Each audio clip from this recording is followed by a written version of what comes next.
তো পাবলিক তোমরা তো অনেক ধরনেরই বোম বানিয়েছো, কিন্তু আজকে একটা অন্য ধরনের বোম বানাবো, আর সেটা হলো বোতল বোম।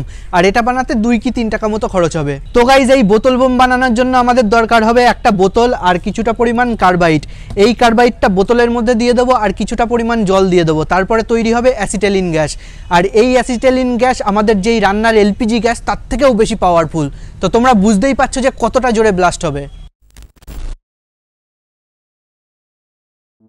আর গাইজ তোমরা এটা একদমই ট্রাই করবে না, কারণ এটা খুবই বিপজ্জনক হতে পারে।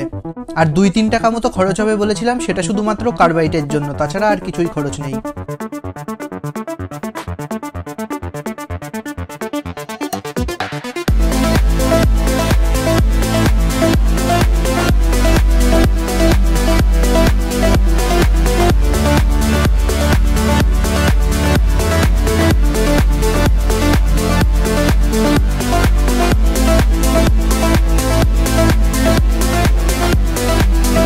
তো গাইস তোমরা দেখতেই পাচ্ছ রিয়াকশন শুরু হয়ে গেছে আর অ্যাসিটাইলিন গ্যাসও তৈরি হচ্ছে। আর এটাকে আমি ইলেকট্রিক্যালি কানেক্ট করে নেব, তাই দুটো প্লাগ সিস্টেম করে নিয়েছি, কারণ এটার কাছে থাকা খুবই বিপজ্জনক হবে। সেই জন্য আমি এটাকে দূর থেকেই অ্যাক্টিভেট করব।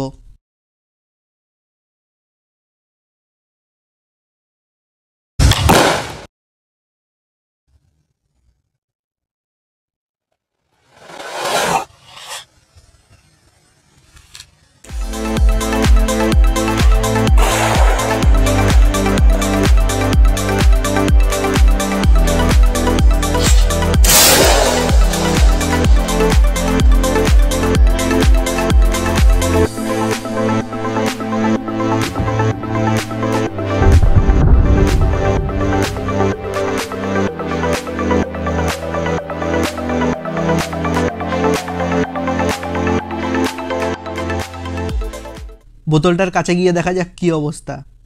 এতটা হিট জেনারেট হয়েছে ভিতরে যে বোতলটা চুপসে গেছে, আর ব্লাস্টের সময় বোতলটাও ফেটে গেছে। তো গাইস তোমরা দেখতেই পেলে যে কতটা জোরে ব্লাস্ট হলো, একটা পেটো বোমের থেকে অনেকটা বেশি জোরেই ব্লাস্ট হয়েছে। কিন্তু আমি ভাবছি এবার এটা দিয়ে ট্রাই করব, তাহলে কত বড় ব্লাস্ট হবে সেটা ভাবো।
গাইজ বোতলটার একবার অবস্থাটা দেখো, আর ভিতরে এখনো রিয়াকশনের ফলে গ্যাস তৈরি হচ্ছে, আর সেজন্য আগুন জ্বলতেই থাকছে।